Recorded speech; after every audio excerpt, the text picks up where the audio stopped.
안녕하세요. 저는 이혼의 아픔을 2번이나 겪은 평범하지 못한 40대 여자입니다. 제가 문제가 있는 사람이어서 그런 건지 남자복이 없는 것인지 헷갈릴 때가 자주 있는데요. 한번 제 결혼 생활이 어땠는지 들어주시고 조언과 충고를 해주셨으면 좋겠습니다. 그럼 반전과 재미가 있는 제 사연을 써보도록 하겠습니다. 저는 30의 나이에 첫 번째 결혼을 했습니다. 그 기가 워낙 폭력적인 성향이 강하고 술에 미쳐 사는 사람이라 이혼을 결정했답니다. 제가 잘못한 건 아니고 그의 버릇이 고쳐지지 않을 것 같아 그냥 혼자 사는 게 낫겠구나 싶어서 도망치듯 나와서 소송으로 이혼을 했습니다. 그래서 한 5년 동안은 싱글로 지냈어요.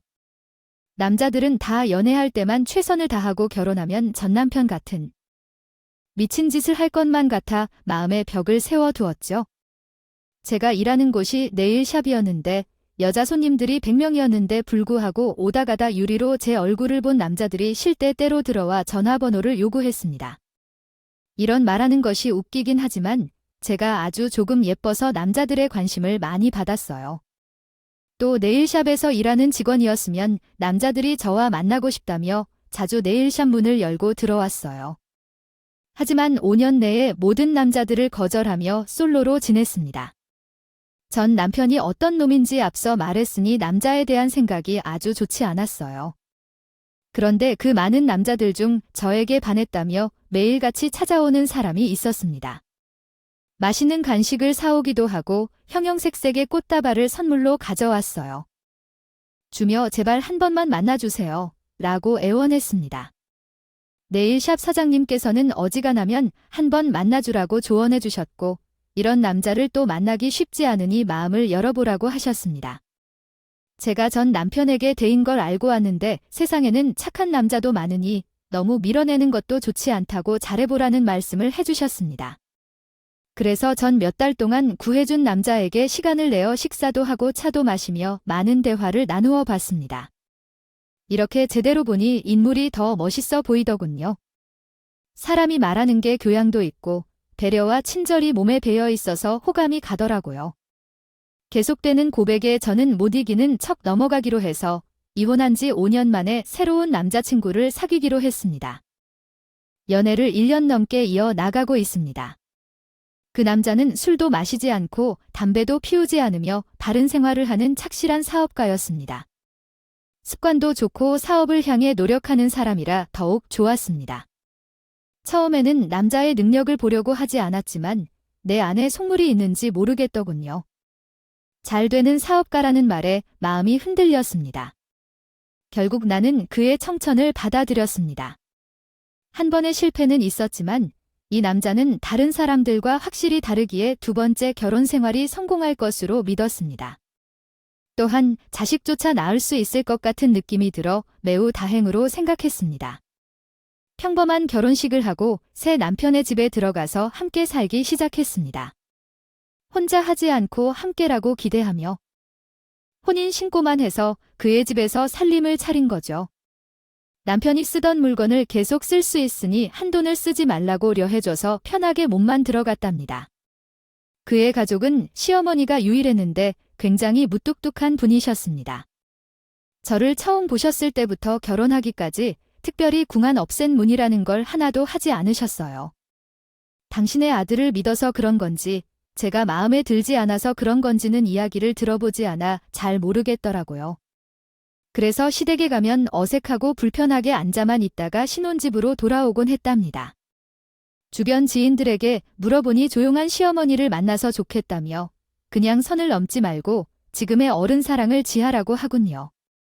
지금 남편과 마음껏 사랑하며 행복한 결혼 생활을 유지했습니다. 그이는 바로 2세를 원했지만 제 나이가 0이 넘어서 쉽게 임신이 되지 않았습니다. 저 또한 예쁜 가정을 꾸리고 싶어 임신 계획을 세웠으나 병원에서 말씀하길 임신은 가능한 몸이나 큰 기대는 하지 말라고 하더군요. 그래서 1년이 지나도 임신은 깜빡 무소식이었습니다. 제가 속이 상한 데다가 아이를 기다리는 남편에게 미안해서 고개를 제대로 못 들었지만 남편은 자식을 가지고 싶은 생각이 없어졌다며 그냥 저희 둘이 행복하게 즐기면서 살자고 하더군요. 이렇게 배려 있고 말을 해도 아주 예쁘게 해주는 남자였으면 정말 잘했다는 생각이 절로 들었습니다. 그러나 얼마 지나서 정상적으로 잘 돌아가던 남편의 사업에 적신호가 켜졌습니다. 코로나가 시작되면서 어쩔 수 없이 사업이 힘들어졌거든요. 코로나가 오래 갈 것 같다는 뉴스를 보며 많이 힘들어했습니다. 저를 만나고 한 번도 입에 술을 댄 적이 없었는데 처음으로 집에서 나발을 불며 소주를 들이키고 있더라고요. 아이젠장 망할 코로나 때문에 나 같은 사업자들은 제대로 문을 닫게 생겼네. A씨 왜 나라에서 사람들을 집안에만 있으라고 떠드는 건지? 원 여보, 술을 얼마나 마신 거야? 당신 알코올 분해 능력이 없어서 한 잔도 못 마신다고 했잖아. 이게 다 몇 병이야? 둘, 넷, 여섯 병, 아이. 당신은 또 뭐야? 내가 속기상해서 술 좀 먹겠다는데 술병이나 새고 있어 가서 안주 좀 만들어 와. 여보, 속이 상하는 건 알겠는데 술을 마신다고 회일되는 게 아니잖아. 내가 술 마시는 걸 제일 싫어한다고 수백 번은 말했던 걸 기억 못해. 난 술 냄새만 맡아도 기분이 안 좋아졌으므로 그만 마시고 들어가서 잠을 자자고 제 잔소리에 남편은 콧방귀를 뀌더니 입을 열며 더럽고 욕을 내뱉었습니다. 아이 씨벌, 내 경솔한 말이 뭐냐고 떠드는 거야? 야, 나 같은 사업가가 너처럼 네일샵에서 일하는 나부랭이를 만나게 해주고 결혼해줬으면 고마워할 줄 알아야지. 너 네일차에서 유명했었다면 이 남자, 저 남자를 만나면서 한 몫을 드러냈다고 그런다더라고. 얼굴 좀 반반하다고 남자들한테 몸을 주고 한 명씩 당겼나? 응, 그의 말 같지도 않은 소리를 하는 걸 보니 진짜 많이 취한 것 같았습니다. 진심으로 하는 말이 아닐 거라 생각해서 크게 상처받지 않았습니다. 되게 술이 취해 아무 말이나 떠드는 사람은 말실수를 쉽게 했으니까요. 그래서 저는 침착하게 수려 주장을 받아주었습니다. 여보, 지금 한 말 못 들은 걸로 해줄게. 대신 다음에도 이런 막대먹은 주사를 벌이면 가만두지 않을 거야. 얼른 들어가서 자빠져자. 이게 어디 하늘 같은 남편한테 자빠져지라는 소리를 해. 응야. 너 그동안 몇 명의 남자랑 자빠져졌냐? 100명은 되냐? 솔직히 말해봐. 저는 다시 침착하게 조용히 들어가라고 경고해 주었습니다. 하지만 좋게 말해서 그렇지 않은 또다시 제가 남자들과 난잡한 생활을 했을 거란 소리를 떠드는 바람에 살짝 흥분하고 말았습니다. 그래서 전 그의 귓방망이를 한 대 날려버렸답니다. 남편은 그 자리에서 기절해 버렸습니다. 상황이 끝난 것 같아서 방에 가서 베개와 이불을 가져와 기절한 남편에게 덮어주고 방으로 돌아갔어요. 혼자 잠이 들다가 다음날 거실에서 일어난 남편은 아무것도 기억하지 못했더군요. 왜 자기가 거실 바닥에서 자고 있는 거냐고 물었더니 사실대로 털어놨습니다. 당신이 나한테 걸리니 어쩌니 하면서 막말을 했잖아. 그래서 내가 화나서 귓방망이를 날렸어. 그러니까 왜 술 주장하고 그랬어? 내가 아니라고 말도 안 돼. 당신 지금 지어내는 거지? 사랑하는 아내에게 그런 말을 할 리가 없다고. 난 한 번도 당신을 더럽다고 생각한 적이 없어. 알았어. 누가 뭐 해도 술 취한 건 당신이 아니라 다른 놈이니까 봐주기로 했어. 그런데 여보, 내가 참을성이 약하니까 다음부터는 술을 입에 대지 마. 알았어. 자기가 어제 내 귓방맹이를 날렸다고 그랬지? 그래서 턱이 제대로 벌어지지 않나 봐. 옥신 같이 쑤시기까지 하네. 당신 무슨 무술 같은 걸 배웠다고요? 응, 어릴 때부터 기도와 킥복싱을 약 10년 동안 했어요. 그래서 제 몸을 자기 스스로 지킬 줄 알아요. 어떻게 제가 남편을 한 방에 기절시켰는지 이해하시나요? 사실 첫 번째 남편은 술을 마시면 화가 날 때가 있었어요. 그때는 항상 저가 그 상황을 제어하고 개폐의 상처를 입기 일쑤였죠. 몇 번은 그런 일을 경험했는데 계속되고 계속하면 안 된다고 생각해서 결국 이혼하기로 결심하고 남편이 술에 취한 상태에서 대혈 사건이 있었고 전혀 예상치 못한 큰 싸움이 벌어졌어요. 제가 아주 가볍게 타격을 받았지만 전 남편은 이빨이 3개가 깨졌고 갈비뼈에 금이 박혀서 병원에 실려갔어야 했어요. 그럼에도 제가 진단서를 받아서 이혼 소송을 진행하고 정당방위로 판결받아 위자료를 받고 이혼을 했답니다. 그래서 술 먹고 사고치는 그런 여자는 아니라는 걸 말하고 싶어요. 어차피 남편에게 내가 평소랑은 다르다고 안 했기 때문에 한 번 더 술을 마신 후에 완강히 태도를 취할 거라며 경고의 말을 전했습니다. 남편은 알겠다고 하며 막말했던 부분에 대해 사과하고 다시는 술을 마시지 않겠다고 약속했습니다. 하지만 업무가 코로나 때문에 계속 실패하고 술을 바로 찾더군요. 내일 차에서 퇴근하고 돌아오니 화내댔습니다. 뭐야, 왜 이렇게 대사를? 나한테 년이라고 해서 내가 잘못 들은 게 아니지? 맞아 걸레년, 왜 지금 나한테 학살을 좀 하고 왔느냐? 나처럼 너한테 고개 숙이게 해 다 끓이고 나는 분명 경고했는데 다시 술을 마신다고? 내가 봐줘야 해. 아니면 혼을 내줘야 될까? 그러자 남편은 자리에서 일어나 비칠거리며 걸어오더군요. 표정은 그동안 제가 본 착한 순진한 얼굴이 아니었고 분노가 가득한 못생긴 표정이었습니다. 인하여 저를 공격하려고 손을 높이 들어올리며 쌍욕을 하더군요. 아이, 더러운 년이 어디 남편을 가르쳐 들어이. 남자 한 장이라 어떤 남자랑 어디서 뭐 하는지 나대로 말해. 그러나 그녀는 짜기를 향해 손바닥을 휘둘렀는데 가볍게 피하고 주먹으로 남편의 배를 한 대 툭 쳐줬습니다. 이윽고 잘 씁니까? 소리를 하며 바닥에 주저앉아버린 남편의 얼굴을 뺨을 세게 날려버렸답니다. 그녀는 침을 질질 흘리며 잠에 빠졌습니다. 아니, 기절을 한 것 같았어요. 그래서 그날도 이불을 대충 덮어주고 나는 방 안에서 편하게 잠을 잤네요. 그리고 다음날 남편이기를 또 기억이 나지 않는다며 무슨 일이 있었는지 사실대로 알려주었습니다. 내가 어제도 당신한테 걸리라는 말을 했다고 바람을 피우고 갔다면서 손을 잡으려고 했다는 말이야. 아, 그럴 리가. 난 아무것도 기억이 안 나. 또 기억이 안 난다고 핑계를 하네. 여보, 내가 지난번에 경고했잖아. 술에 취해서 손을 찌그려는 새끼들은 죽어도 싸다고. 당신의 인생을 쪽발이 삼으려는 건 싫어해. 내가 그렇게 해줄까? 미안해. 내가 술을 안 마시는데 마신 모양이야. 그런데 난 진짜 아무런 기억이 없어. 또 당신을 그렇게 생각한 적은 단 한 번도 없다는 말이야. 한 번만 용서해줘. 응, 자기야. 난 다른 여자들과 다르다고 생각해. 남자한테 업고 사는 약골이 아니라고. 내가 호리호리한 몸을 갖고 있지만 이게 다 새로운 무기야. 지금 당신과 함께 실겠어. 얼굴이 지금은 딱 2주 때 때렸는데 이렇게 된 거야? 아무튼 지금 당신은 투아웃이야. 한 번만 더 술을 처먹고 지랄하면 영원히 깨어나지 못하게 해줄 거야. 알아들었으면 고 그만 끄덕여. 아무것도 모르고 까부는 등신 같은 놈아. 제가 남편 면전에 가까이 대고 고했더니 고개를 빠르게 끄덕거리며 사하군 그리고 자신은 술이 되지 않겠다며 굳게 다짐했다. 사업이 휘청거려서 술을 대기 시작한 것 같아서 조금의 시간이 지나면 다시 예전의 모습으로 돌아와 성실하게 잘 지내줄 줄 알았다. 하지만 코로나로 많은 사람들이 실업자가 되고 망한다는 소식은 끝없이 나오더군요. 제 남편의 사업도 망하기 직전이라 많이 의심하고 있었다. 그래서 전 망해도 괜찮으니까 식기가 필요하다면 이렇게 생각하고 있습니다. 지나면 다른 일자리를 찾아보라고 이르콥니다. 많지 않지만 네일샵에서 벌어들이는 돈으로 생활비를 충당하겠다는 사업이 망해가고 있어서 속이 많이 상했습니다. 다시는 술을 마시지 않겠다는 약속을 어겼습니다. 매일 소주 한두 병을 마시고 잠을 자기를 반복했습니다.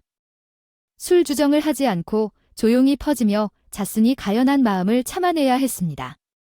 그러던 중 남편은 술을 계속 마셔도 된다고 판단한 것인지 위드 코로나가 되어 사업이 일어났음에도 술을 끊지 못했습니다.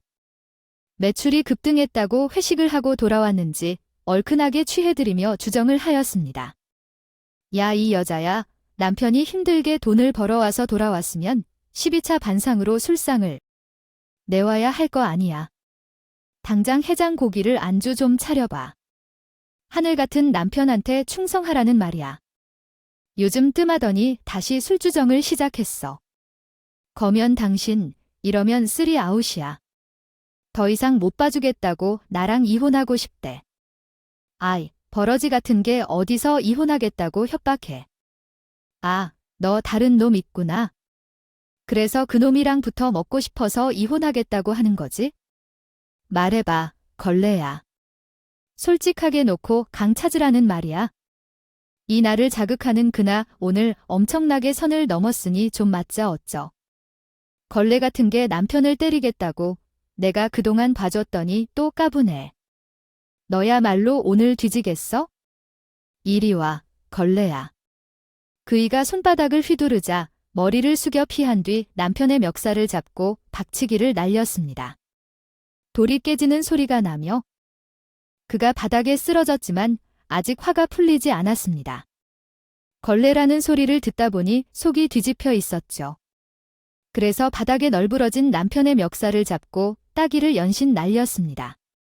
정신을 차리고 끝까지 가보자고 소리를 지르면서 아주 세게 딱딱한 소리를 내며 날렸죠. 그의 머리가 새발같이 부어올랐고 박치기로 당한 남편의 이마에 혹이 올라왔던데요. 실컷 두들겼더니 남편은 또 침을 질질 흘리며 기절했습니다. 저는 쓰리아웃 남편과 이혼할 생각을 했습니다. 앞으로 계속 술에 취해서 행을 부리면 이혼하는 게 마음이 편할 거라 판단했어요. 왜 이렇게 남자를 선택하지 않았는지 스스로를 탓하며 반성했습니다.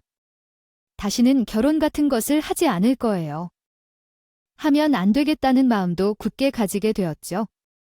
이튿날 잠에서 깨어난 남편에게 이혼 이야기를 꺼냈습니다. 여보, 우리 이혼하자. 나한테 걸레라고 떠들면서 막말하는 거 불쾌해. 당신이 술을 마시기 전에는 좋은 사람이라 했는데 전혀 아니었어. 속으로 날 뭐로 생각하는지 확실히 알았으니까 이혼하자. 여보, 내가 어제도 실수를 했구나. 아, 미안해. 여보, 그런데 진짜 기억이 안 나. 내가 당신한테 걸레라고 했다는 것도 믿기지 않고 말이야. 변명 그만하고 깨끗하게 이혼하자. 당신이 나랑 계속 같이 살면 당신이 위험해져 나한테 뒤지게 마은 거 안 보여. 거울 좀 봐봐. 오늘 출근하면 당신 당할 수도 있으니까 집에서 잠이나 찾아낸 게 좋을 것 같아. 아무튼 이혼하는 게 답이니 준비하고 있어? 그러자 남편은 매우 빠르게 무릎을 꿇고 두 팔을 들고 벌을 쳐서 용서를 구하는 모습을 보였다. 미안해. 내가 이놈의 술을 끊을 테니까 마지막 기회를 주어서 제발 이혼하지 말아줘. 내가 당신을 얼마나 사랑하는지 알잖아. 사랑하는 사람에게 그런 말을 할 수 있는 것은 술 취해서 나온 소리일 뿐이야. 나의 진심이 아니라고 여보. 오늘부로 술을 끊을 테니까 마지막 기회를 딱 한 번만 줘. 내가 내일부터 다시 술을 마시면 나는 당신의 아들도 아니라 당신의 개가 될 것이야. 멍멍. 그런데 이혼 소리를 한 번 내뱉기는 했지만 이렇게 또 이혼을 하게 되면 억울할 것 같았다. 합의혼을 해봤자 얼마 못 받고 끝나니까 손해를 보는 것보다는 남편에게 마지막 기회를 주는 것이 나을 것 같다라고 그녀는 판단했다. 들었습니다. 그래서 그날은 일을 끝내고 돌아왔습니다. 남편이 준비해둔 저녁을 먹었습니다. 저에게 많이 미안해한 모양이어서 시종일관 굽실거리며 사과를 연발했습니다. 그래서 식탁에 앉아 한 잔 마시려고 했는데 그때 시어머니가 신혼집에 찾아오셨습니다. 남편이 집에서 쉬는 걸 어떻게 하라는지 아픈 곳이 어디인지 살펴보러 온 것 같았어요. 아들은 엄마, 왔어. 이제 밥을 먹으려고 하는 거니? 라며 갔다. 아들아, 어디가 아픈 거니? 조금 보여줘 하며 시어머니는 그의 손으로 얼굴을 가리고 있는 아들의 손을 치웠습니다. 그리고 부어오른 이마와 부순 눈을 보고 크게 놀랐습니다. 어이, 뭐야? 누구한테 맞은 거야? 어디서 무슨 일이 일어났어? 아, 그게 집에서 주인한테 맞았어. 그러나 나가려다가 이곳에 오셔서요. 맞을 짓을 해서 그런 거야? 밖에서 술을 먹고 들어와서 술주정을 심하게 했어. 집사람한테 하면 안 될까 막말을 해서 이런 거니 괜히 집사람한테 나무라고 하지 마. 아무리 그래도 그렇지. 밖에서 술 좀 마시고 들어와서 주사 좀 부렸다고 남편을 이 지경으로 만드는 여자가 어디 있어? 며느리야, 내 얼굴 좀 보여? 내가 만든 내 아들 얼굴 좀 보라고. 그래서 전 남편이 술을 먹고 어떤 행동과 말을 하는지 아주 자세히 설명했습니다. 걸레라는 막말과 손찌검을 원자라고 해서 반격으로 혼을 내준 거라며 세세히 말씀했죠. 남편의 얼굴이 왜 그 지경이 되었는지 납득이 될 줄 알았습니다.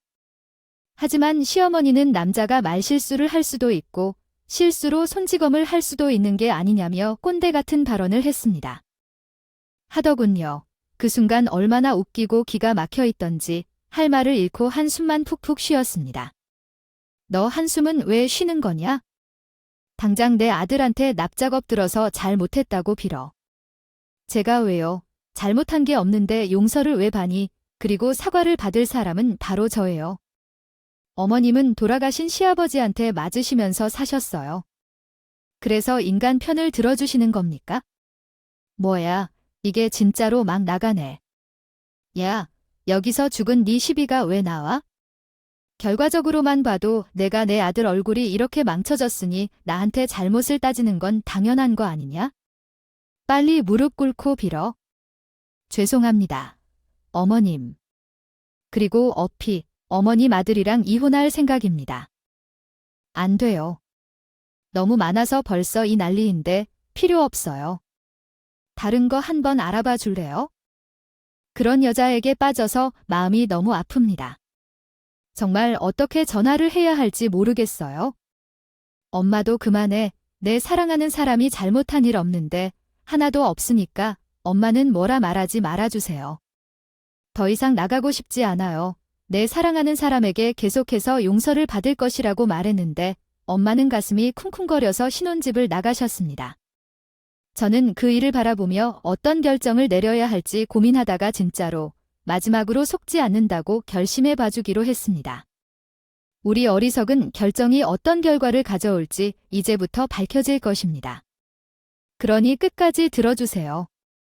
어느 정도 남편은 술을 그만두고 성실하게 지내고 있었습니다. 버릇이 고쳐지는 것 같아 안심하며 지냈어요. 들을 수 있도록 만약 금주하고 다시 옛 모습으로 돌아온 남편은 아주 완벽해 보였네요. 그 일을 잘 서거나 다행이라는 생각이 들 정도로 제 애정과 관심은 대단했습니다. 그런데 마디 네일샵에서 일하다 화장실이 급해서 내일 건물 화장실을 들어가려고 했더니 공사 중이라며 다른 곳을 이용하라고 하더군요. 그래서 건물로 들어갔습니다. 이런데 화장실 문이 잠겨 있더란요. 그래서 다음 건물을 들어가 봤지만 이번에도 잠겨 있었습니다. 결국 조금 오래 걸어서 사거리에 있는 은행 화장실을 들어갔습니다. 하마터면 바지 쌀 뻔했답니다. 다행히 시원하게 볼을 보고 나왔는데 은행 안으로 남편의 모습이 보이더군요. 무슨 일인지 지켜봤더니 어떤 여자와 깔깔거리며 수다를 피우며 번을 기다리고 있었습니다.